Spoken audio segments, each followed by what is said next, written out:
Welcome into Jungle Tales, the Pirate Baseball Podcast. We appreciate everyone tuning in. Episode 119.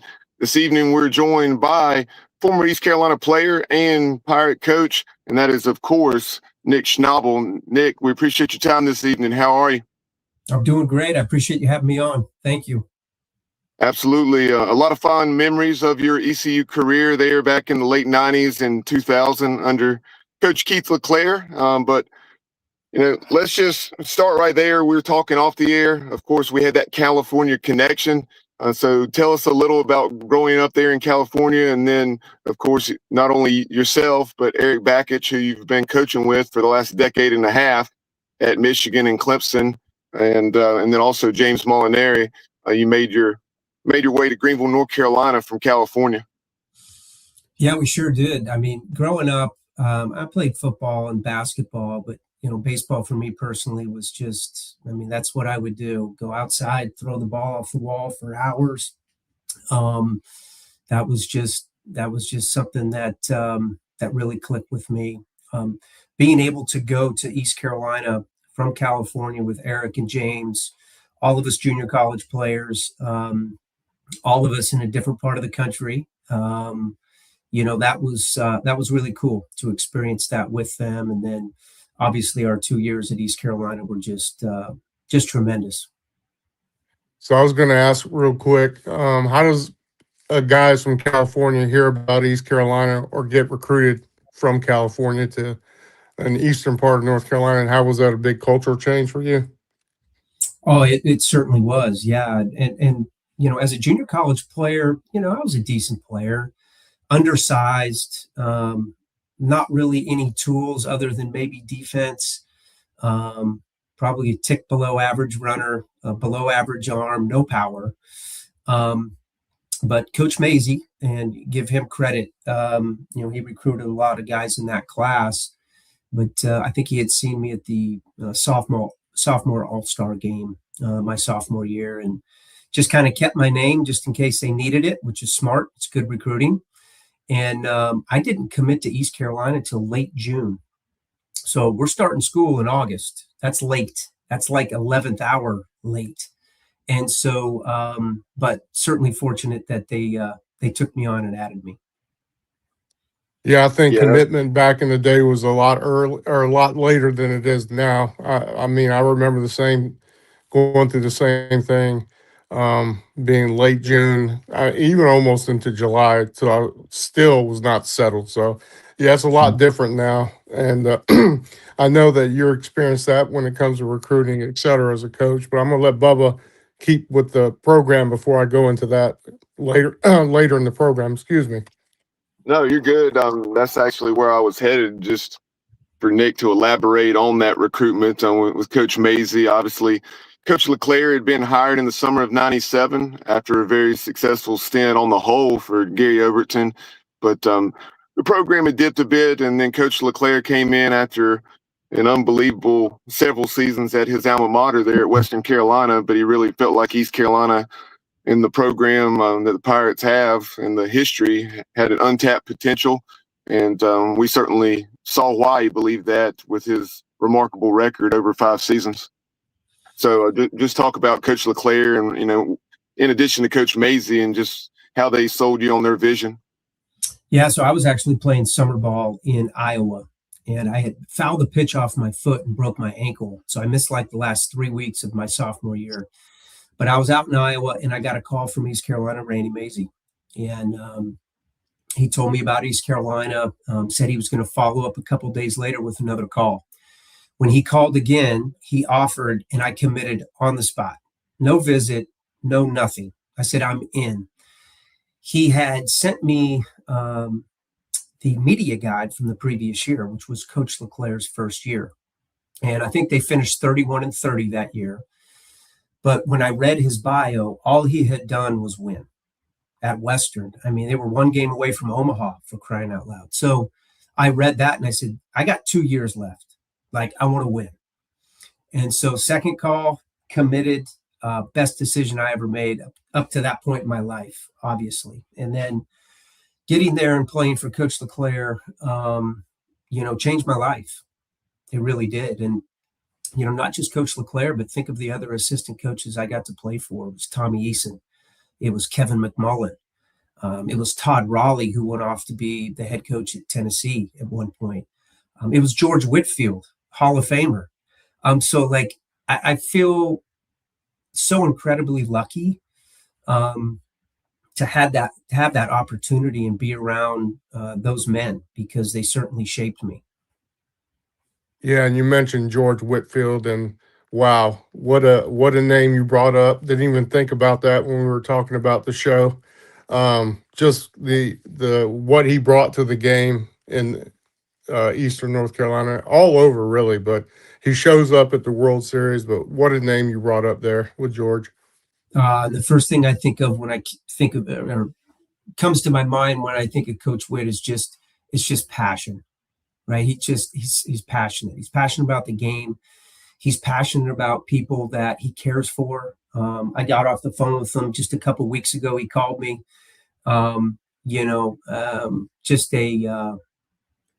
Just an unbelievable man, and not just a baseball man, but man.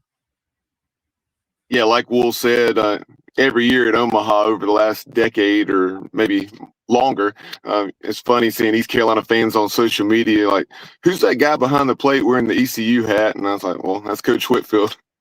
Yeah. Well, I'm certainly glad I got to see him out there in 19. That was super special, both for myself and Eric, with him there. And that was really cool. Really cool. Bubba, I had one question before I forget about it.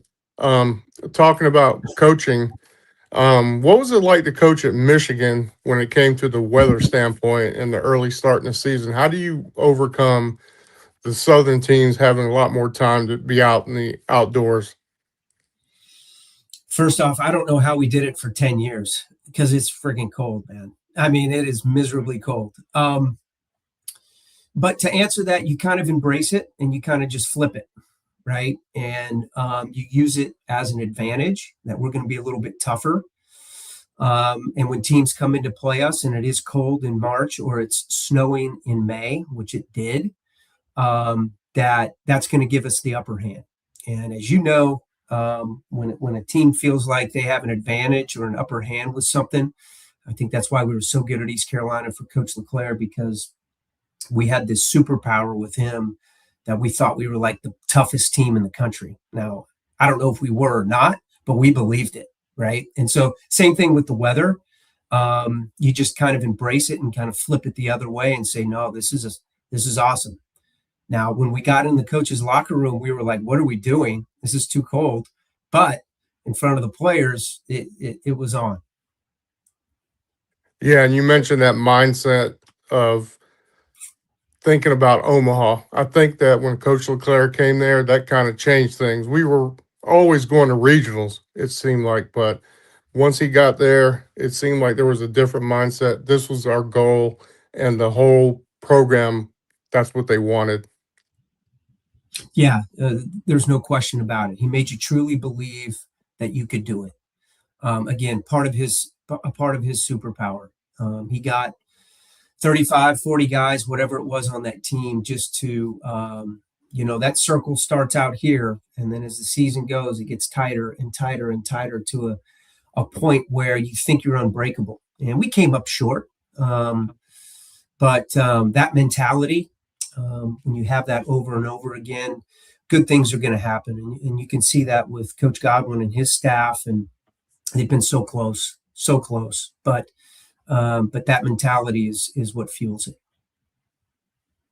Speaking of Coach Godwin, you've heard him say numerous times just as far as how hard not only the workouts were back then, and he said, quite honestly, people think what we do now is hard with Mission Week, and it is, but what Coach LeClaire put us through, he said crawling under barbed wire in the old white lot, and that's now the premium lot for Pirate fans that may be a little bit younger, and just some of the things that we did.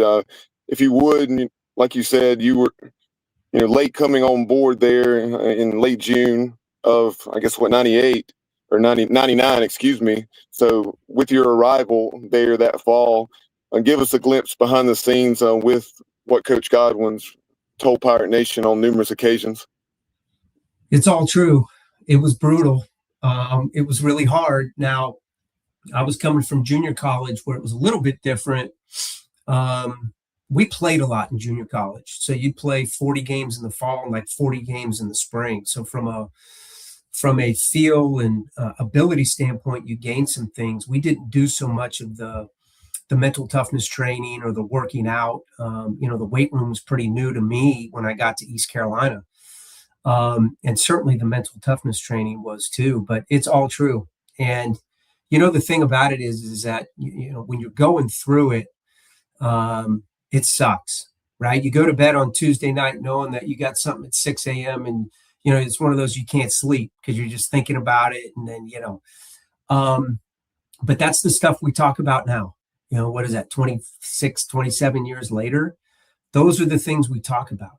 And, but they did. Yeah, it sucked. And the barbed wire is true and the whole deal.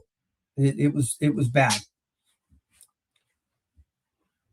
Yeah, it was funny. Cliff talking about, and he said, now we do such and such. He said, but then, if you raised up, he said, you were getting cut.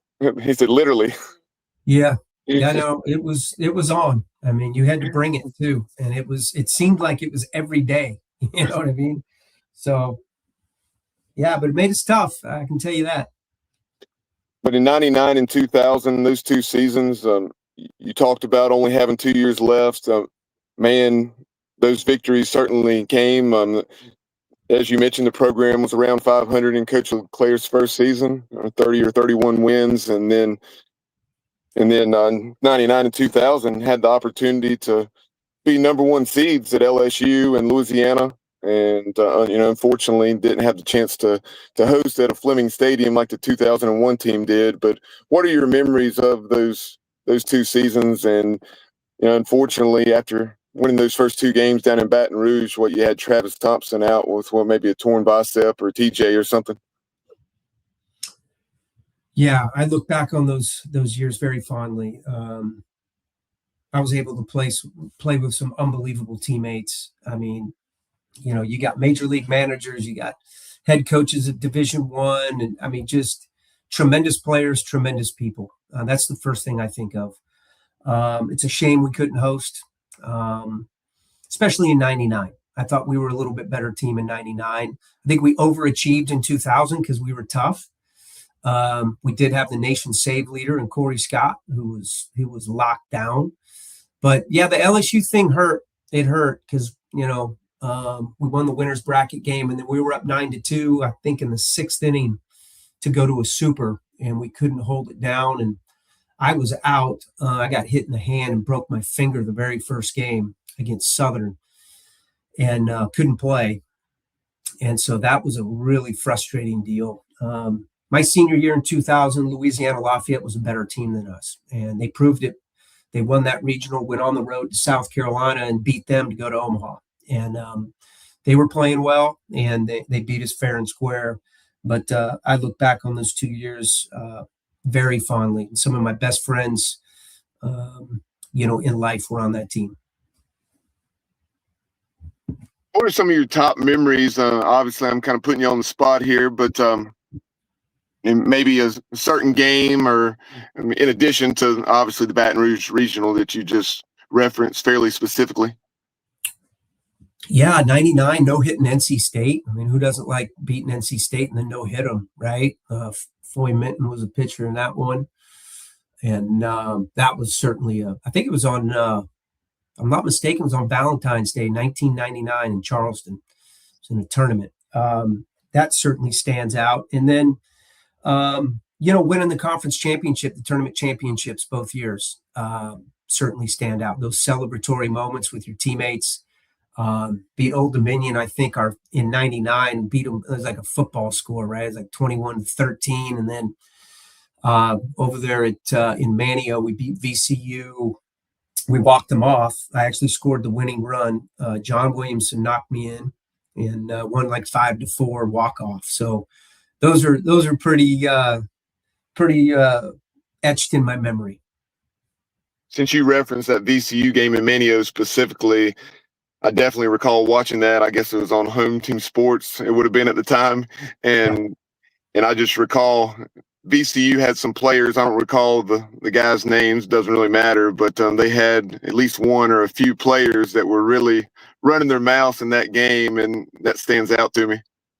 Yeah, so I know exactly what you're talking about because Corey Scott had a chance to come in and get the nation's, could have had his 23rd save or something. And he blew the save, which was okay. He's human, but they were running their mouths pretty good. And they probably should have just kept playing the game because it fired us up a little bit. But yeah, I remember that vividly.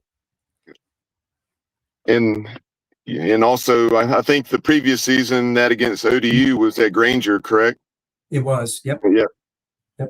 Because I remember, like you're saying, I think it was 21-13 or something absurd. Yeah, we put it on them okay.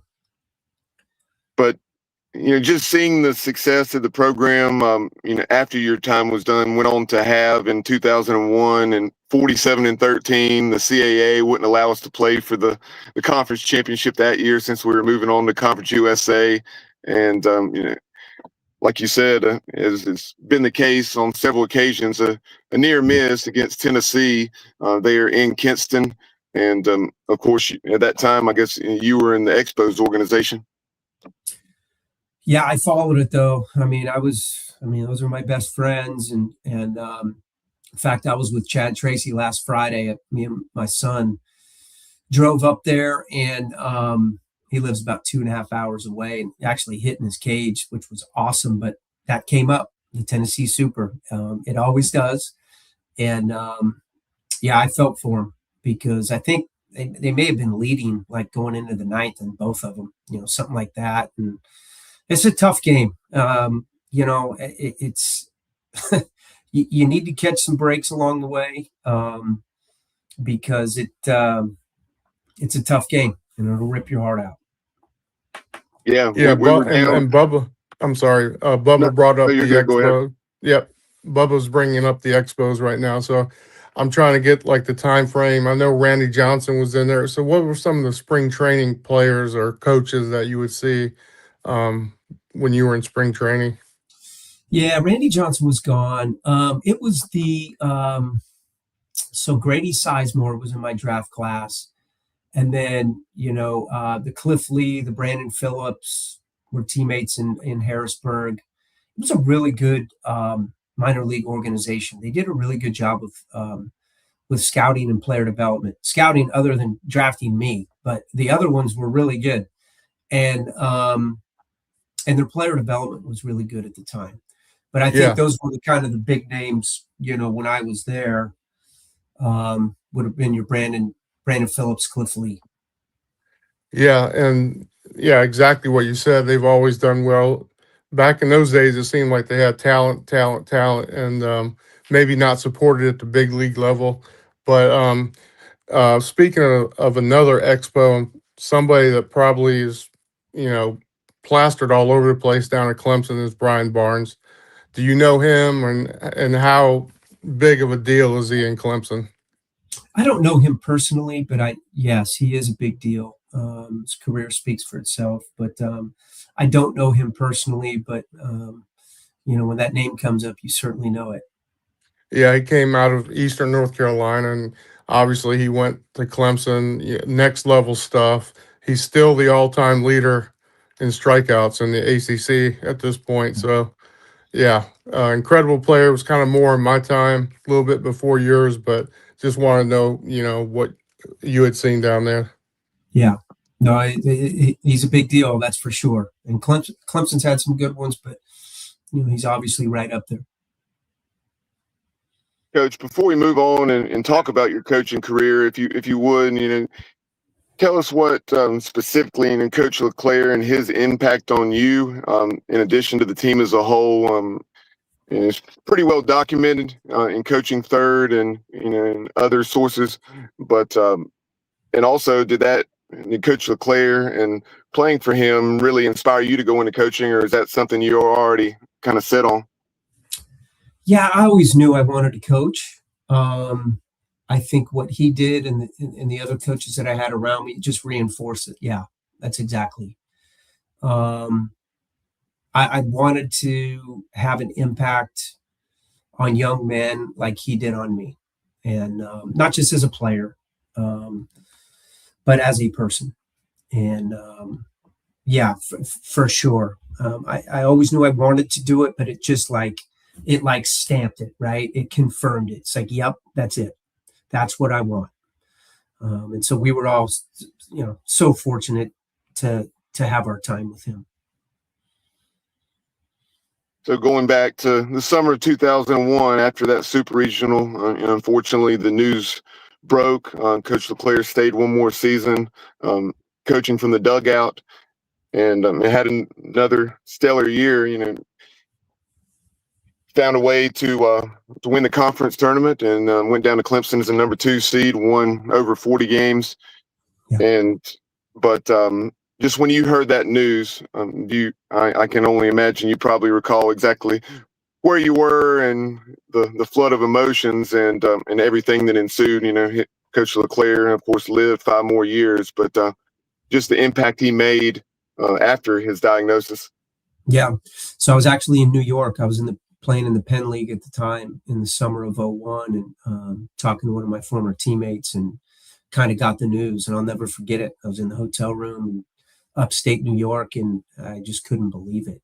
One of the things for me personally that was really special, when I got done with the Expos, I came back to Greenville in the fall of 03. Coach Mazey again asked me to come back and be the volunteer assistant. And I got to spend the whole year with Coach LeClair and, Audrey and JD and Lynn.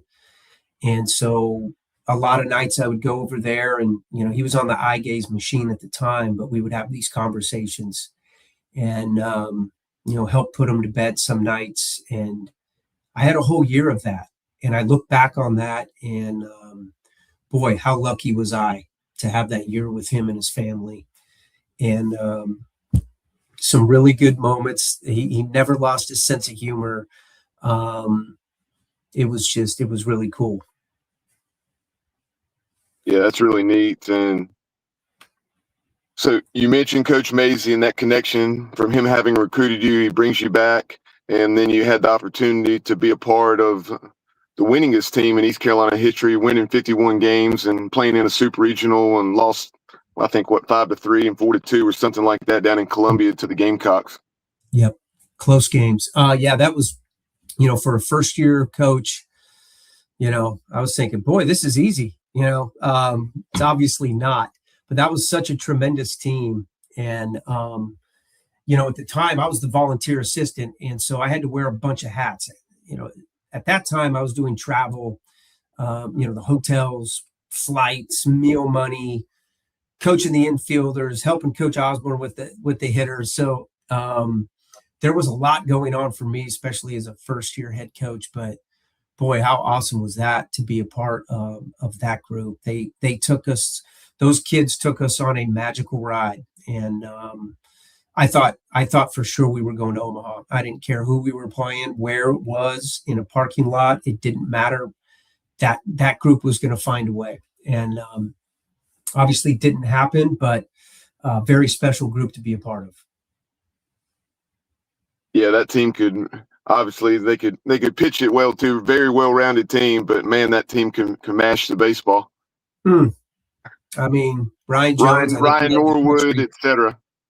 And Ryan Jones, all 5'8" of them, led the country in slugging percentage, right? Like it was pick your poison with that lineup. Who are you gonna? And even Billy Richardson down lower in the order, shortstop, JUCO guy, he'd hurt you too. So it was a dangerous lineup, that's for sure. Could play defense too. That left side was really good. Minikazi and Richardson on the left side, really good. One of the best I've been a part of. Yeah, no doubt. We've had Kaz on the show several times. Appreciate his support. PTXgloves.com. If folks need batting gloves, football gloves, and check them out, you use promo code JungleTales at checkout, and you can save yourself 25%. They have some excellent designs with the goat gloves, also the Mad Clown, etc. So go to pgxgloves.com and check them out. But yeah, the Longhorn twins, and I was trying. It's Warren Gaspar, or excuse me, Warren Gaspar is 2001, but John Popper. Yeah, John Poppert behind the plate, and yeah, it's tough to name everybody on that team without leaving somebody out. Yeah, no question.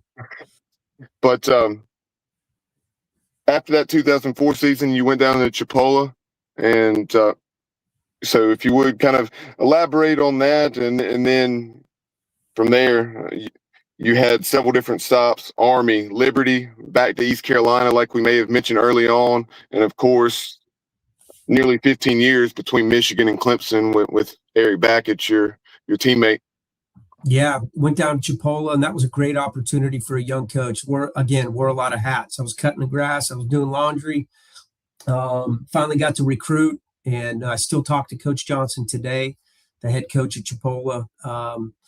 Very fortunate he gave me that opportunity. Spent 1 year there and then went straight to Army at West Point, which you can't get any different than Chipola and West Point, right? To, a JUCO to one of the most prestigious academic institutions in the world, really, not just the country. And was fortunate enough to be there for 2 years. And I tell coaches this all the time on the road. Every young coach should have to coach in an academy, right? First off, it humbles you real quick being around places like that.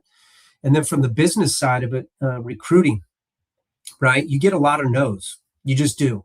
It's not for everybody. So you got to work, right? And when I was there, it was the height of 2 wars. We had Afghanistan and Iraq. So you can imagine the no's, like, no, I'm not doing that, right? So, but tremendous opportunity, very thankful for that. And then I went to Liberty with Jim Toman, who just recently passed away, but one of the best to ever do it. And for 2 years, I got a master class, especially in recruiting. He revolutionized how recruiting, was done. Like him and Turtle Thomas, they started going after those young guys and just completely flipped the recruiting game on its head. And boy, he recruited really good players and really good teams. And he recruited that 04 team that beat us in the Supers. And so very fortunate to be with him. And then I went back to East Carolina with Billy Godwin and 10, 11, and 12. And that 10 season was tough. We had some issues off the field, but, I thought Coach Godwin handled that as good as anyone could ever handle that. And was able to go to 2 regionals after that in 11 and 12, and then had an opportunity to go work with and for Eric at Michigan. Eric was in my wedding, I was in his, and felt like that was a really good opportunity. We spent 10 years there and did some really good things. Played for a national championship in 19, it was a special time. And then obviously the last 4 at Clemson, and the first 3 years hosting regionals, 1 or 2 teams in the entire country to do that. And last year wasn't a great year for us. And, I had it on my mind maybe to do something else because of some other things, but didn't feel right at the completion of that season leaving. Wanted to take the summer and get it right, acquire the right people, hopefully get the 26 class on campus, which it did. And so I feel really good about where they're at. And that's basically my stops. One of the points of emphasis on, sorry, Will, did you have some? Go ahead and chime in. Yeah, I was going to, we were talking about recruiting there and the landscape of baseball now, and we'll talk more about where you've moved on to, but NIL, the portal, et cetera, what does that really mean for high school players as they're trying to come up? Are they getting pushed down a little bit? You have to be performing a lot quicker. How does it work out for a high school person's mindset? It's tougher overall for high school guys. It just is. with the portal and now the 5-for-5, some older guys are going to be staying around. It's tough unless you're elite. You're one of those elite high school guys, top 100 guys, top 150 guys. It makes it tougher for sure. The NIL has certainly exploded, and it's kind of apples and oranges, right? Like some schools have $3.5 to $5 million of NIL right now. So in 2 or 3 years, that'll probably be 10 million, right? And then you have some Division I schools that don't even have 11.7.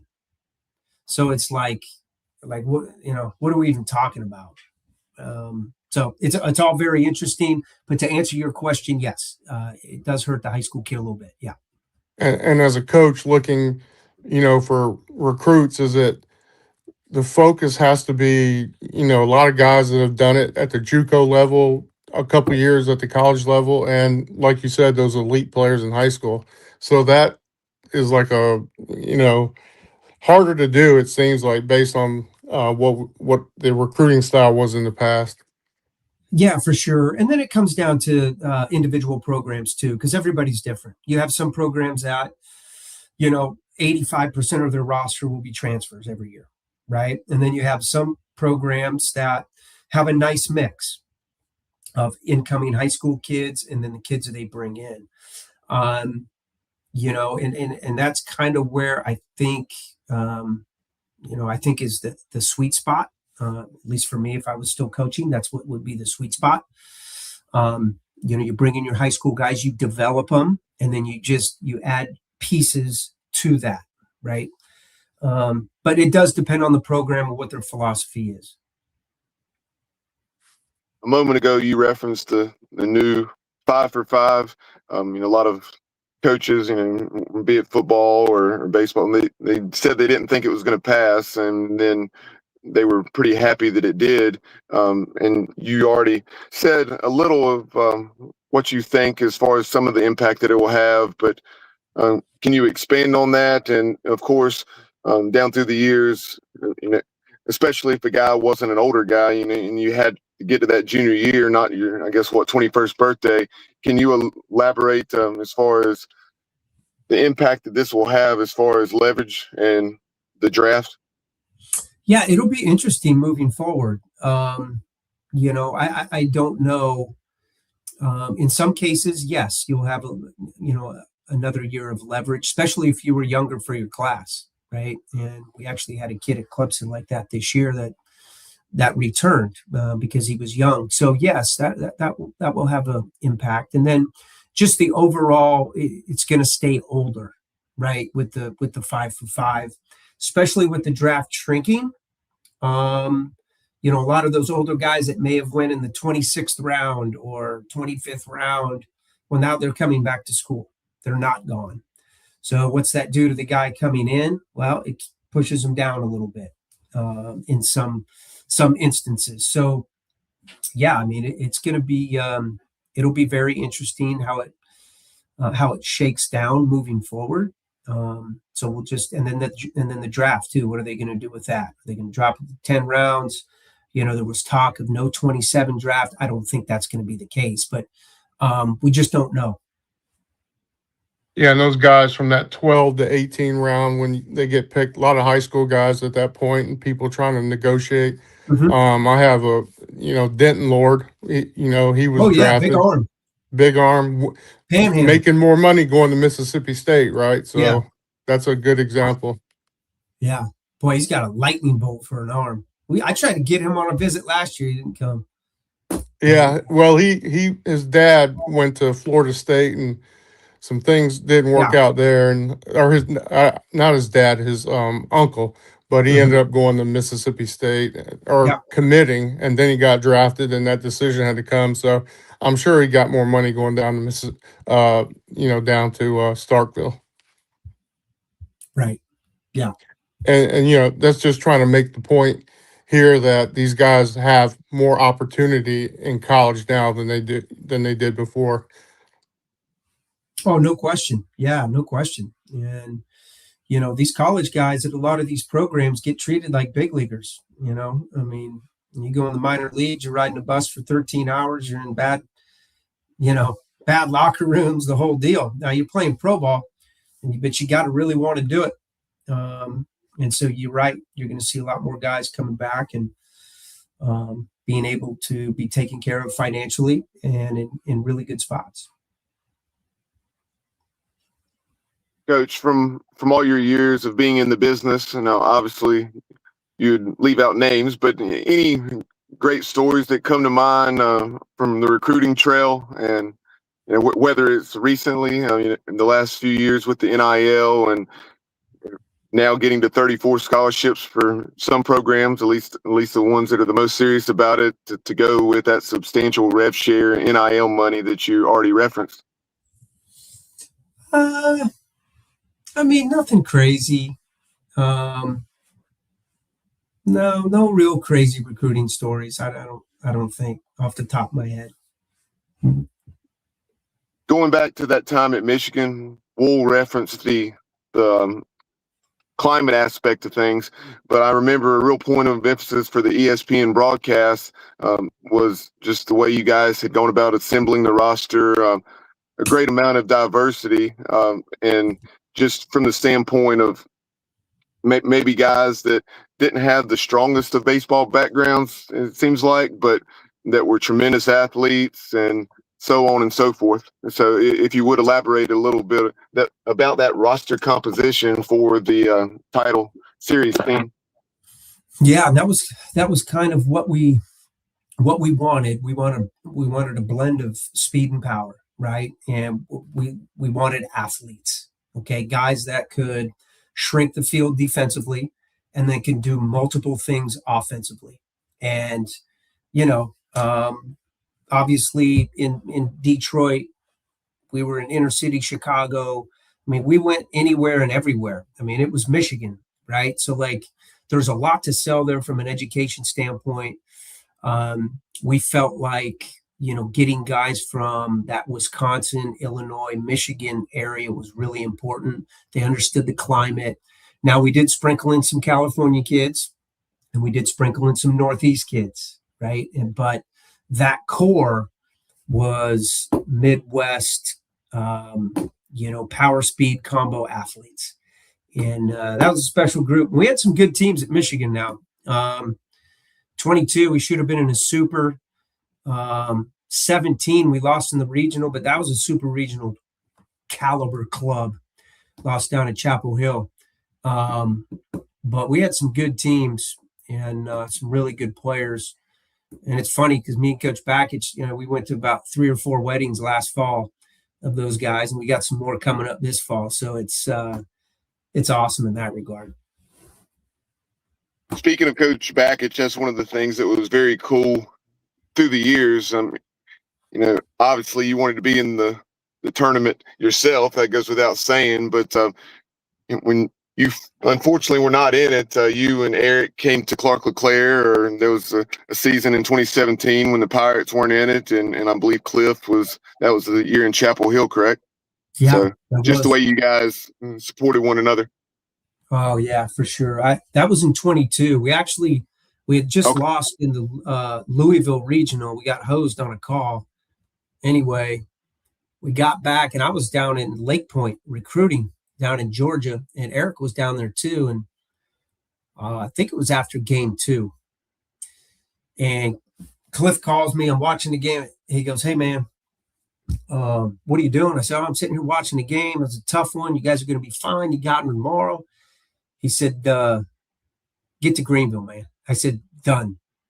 Hung up, called Eric, said, "We're going to Greenville." So, that's whatever time that was. And then we got there for the next day, and we had that rain delay and all that stuff. But no, yeah, it's anytime we have a chance to support Cliff, and he did that for us. It's Cliff's one of my best friends. And so, yeah, that was a no-brainer. During your time in the minors, I saw this from you on social media with the recent passing of Tommy John. Pretty cool that you're able to cross paths with such a legend like him. and a guy that had won close to 300 games over a 26-year period. But then, of course, to the younger generation, like we talked about on our podcast on Tuesday night, it was, of course, more about the surgery. Yeah, and I think I put that in the tweet. He just treated everyone with respect. So I was with him in that 2002 season, and it was a special team. I think 19 guys on that team ended up playing in the big leagues. And we lost in the Eastern League championship that year. But I was the emergency catcher. So I was like the third catcher. And I'd never caught before in my life, right? So I'm an infielder, but I'm the emergency guy. Fine. I'm a team guy, no problem. So I used to have to catch bullpens. And so Tommy would say, Schnabel, you good today? I said, yes, sir, I'm ready. So I'd go down and I'd catch pins with him every day. And, I'm a roster filler, right? I'm not a prospect. And the way he treated me was the way he treated Brandon Phillips or Cliff Lee. And so, you remember how people treat you, and especially when they don't need you, really, right? And so I always appreciated that about him. And we actually stayed in touch. Spoke to him a few times when I was at Michigan. He had a connection with Jim Harbaugh when I was there, and so got to speak with him, quite a bit when I was at Michigan. But yeah, just a unbelievable man, full of stories. I mean, I could sit there and just listen to him all day, all night. Tremendous. Yeah, that connection you're talking about between the people that are in the bullpen, I don't think they get enough credit. They have long, days talking to each other, games, just going over things. But also, some of my longest friends have been bullpen catchers from my time when I sat in the bullpen. You have this dynamic together, and it's just incredible. It really is. Sure. No, you're right. You're right. You form those bonds, and there's no question about that. A couple more things for you, Nick. We appreciate your time. And yeah. Of course, Cal committed to East Carolina here a couple weeks back. We wanted tonight's podcast to be focused on your career, both as a player and a coach. But that was awesome to Pirate fans. When we saw that Cal, a middle infielder, made that decision to wear the purple and gold. So if you would tell us what it meant to you. Oh, geez, you're going to get me tearing up here. It meant a lot. It was certainly an awesome moment. And, and I told Coach Godwin this and their staff, they did it the right way. I wanted to take the emotion out of it for me and my wife. This is his journey, right? And as much as we would love to see him at East Carolina, this has got to be his choice, and he's got to feel good about it. And that August 1st, I don't know, he had 13 or 14 calls. And he was interested in a few other schools. He was. But East Carolina did it the right way, man. I mean, he talked not only to the head coach, he talked to the hitting coach, he talked to the recruiting coordinator and infield coach. It was constant. They were upfront and honest about what the program was all about, how they were going to do things. And, being in the game for 23 years, you recognize good and bad. And that was elite. And that's what I had told that staff. And so super proud of him. He busted his rear end, and he's going to continue to. He needs to, and he will. But we're super proud of him, and happy he's going to a place that, cares about him as a person, gets guys better on the field as well. And, if they need to kick him in the ass, they will. But if they need to put their arm around him, they will too. And as a parent, that's what you want. And the final thing I had for you, John may have another question or two, but so many Pirates in the pros having success. We had a segment on Tuesday night show where we were rattling off what Alec Burleson, Gavin Williams, et cetera, are doing. It's just remarkable. And East Carolina, there are only, I think, 3 or 4 more, or there may have been a few more, but East Carolina ranked 4th as far as Pirates in the pros, and specifically Major League Baseball with 8 guys. And that's quite high praise for what Coach Godwin and obviously Jeff Palumbo, the entire staff, have done over the last several years. Oh, no question. I mean, that's recruiting, and then it's player development, the two pillars of any good program. And that's exactly what that is. And it's super impressive. Yeah. And it resonates with kids, as it should, because what some of these guys are doing is unbelievable. Burleson leading the league in RBIs and et cetera, et cetera. So yeah, that's a credit to the staff. That's a credit to the staff and the recruiting and then the development piece as well. Yeah, Bubba, for me, I don't know if you want to point out or let Nick talk about, but you're going to show up in Greenville for a camp here in the near future. If you want to talk about that. You know what? I'm hitting the road early tomorrow morning because I want to get up there and watch a little bit of the practice. I told Coach Godwin I'm just going to sit up in the corner of the stands and watch. Stuff like that always fascinates me, how different programs do different things, and I have some time to do it, so I'm going to do it. And then, yeah, I'm going to work that their top 100 camp, I think it is, or top something camp. Coach Godwin asked if I wanted to work it, and I said, heck yeah, I'd love to get my baseball fix and be on the field and help that staff out any way they need. So looking forward to being back in Greenville. We were back, I want to say late July. My son had a tournament there with the Dirtbags organization, and that's the first time I had been back since 22, and it was awesome. It was great. My wife was there with me, and so looking forward to being back. Yeah, that's that's awesome. And one last thing, going back to the recruiting thing, I keep bringing up. You've changed roles. Do you want to talk about how you got into that and what you want to do? Sure. Yeah. I've obviously transitioned from coaching into this consulting realm. All I've ever done is coach, almost a quarter century. So this is brand new, and every day is exciting and something new. And basically what it is I'm guiding these families and kids through this recruiting process because it's messy. It can get super frustrating. And so one of the reasons I got into coaching, the biggest reason, was to help kids. And I feel like I'm able to do that now still with these families and kids and finding them a home that fits them, right? It's been exciting. It's only been a couple weeks, but I feel like I'm drinking out of a fire hose. But it's great. There's been a lot of outreach and a lot of time on the phone with me, but certainly exciting. And I know we do have some high school players that watch this show. So whether they're watching now or just watching the archive, tell them, their parents that may be tuned in, how they can get the Schnabel baseball and reach out and any questions they may have, etc.